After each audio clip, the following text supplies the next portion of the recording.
I was working at a coffee shop in the West Village. Benjamin was a regular customer of mine. He actually knew me before I started my transition, and we would talk about writing mostly. We're both storytellers. He's obviously a songwriter, and I am a screenwriter. I was there with a coworker named Sean, and there was a Foo Fighters song called Sean that was playing. And I was just sort of joking around that there's, oh man, Sean has a song. Every Mary in the world has a song. Every Maria, every Michelle. Where's the song about Samantha? And Benjamin, being Benjamin. I said I could try and write one if you'd like. Tell me about your name.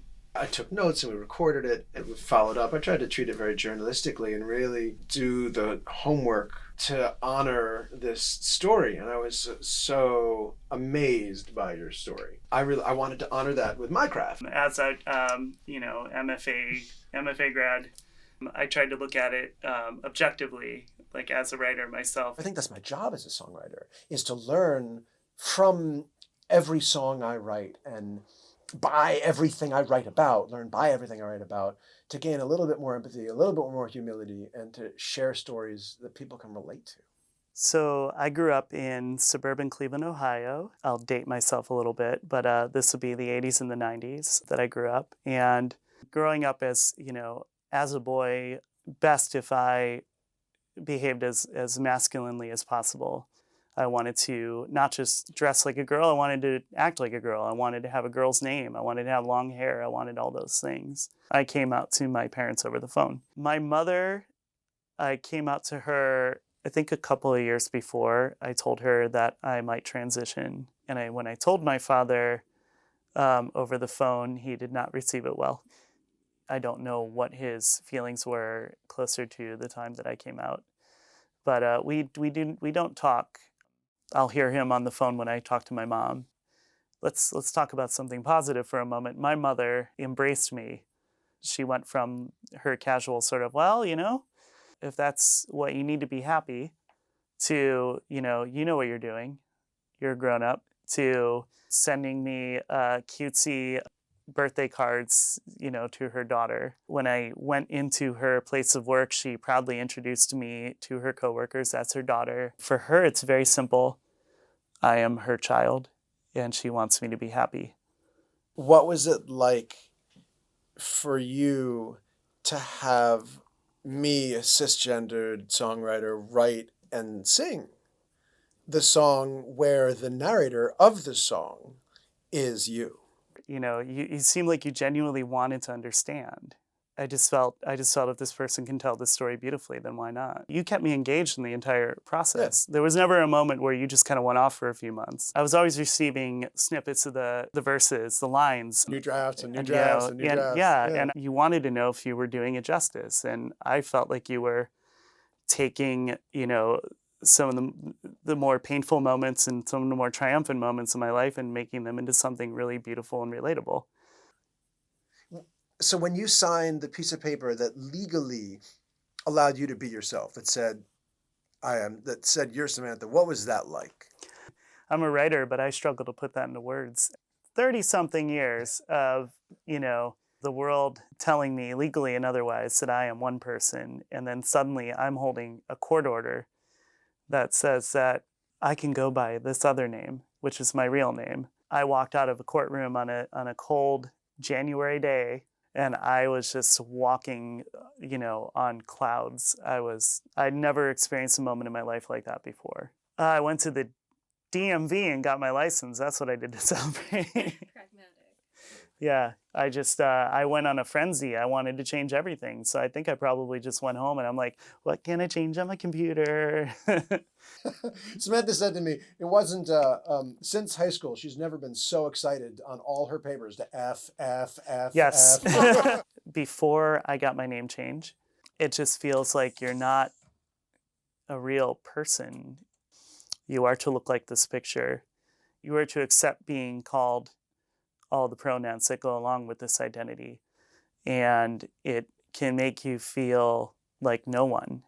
The last few years of being out have been an opportunity to sort of not to reinvent myself, but to figure out what is true about myself. I get to sort of, have that sort of self-discovery like anybody else, and the world accepts it a little more than maybe they used to. For me, the song I Am Samantha is as much about Samantha's individual story as it is about what it's like to have parents and what it's like to have children.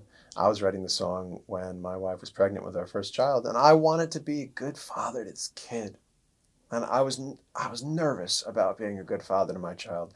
And so in the song, there's a line, when you have kids, you can't choose who they are. And I was talking to myself. I was giving myself advice that I hoped I wouldn't forget.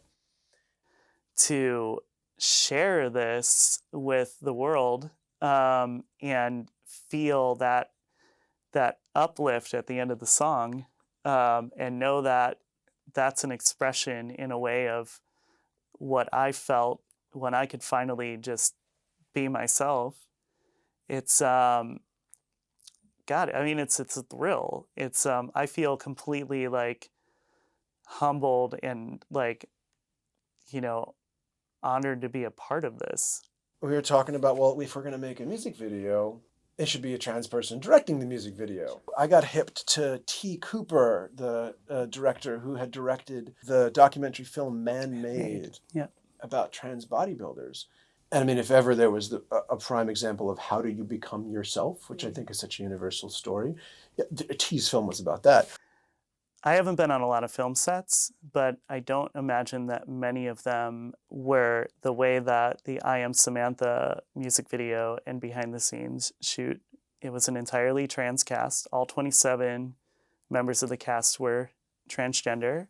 Almost all of the crew, the director, were all trans. And I don't think I had ever even been in a setting where there were that many trans people gathered. And it was an incredibly moving and uplifting experience. Everybody wanted to be there.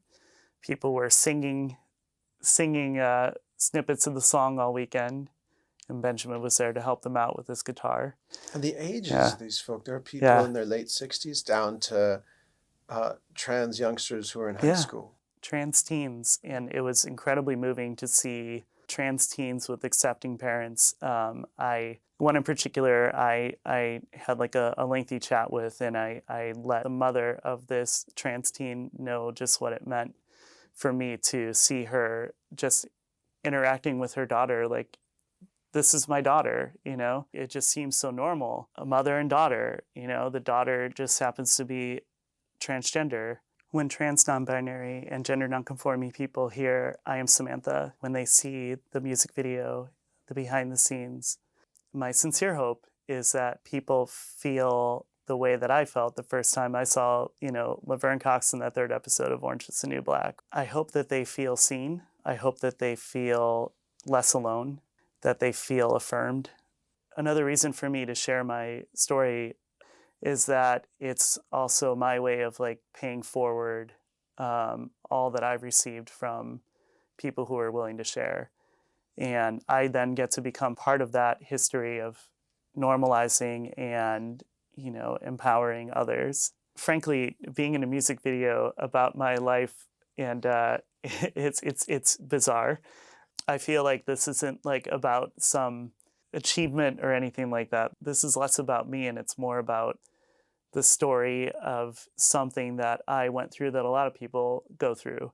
What began as a conversation in Greenwich Village in New York City between me and Samantha has resulted in a cast of 27 folk, a crew of people from all around the United States coming together to make work, to make art, and to make friends. Representation is important because there are so many negative examples of representation of trans people, so many negative opinions, attacks on the trans identity or trans identities, and it's important to have an uplifting story like this, in the way that Benjamin tells it, to give people hope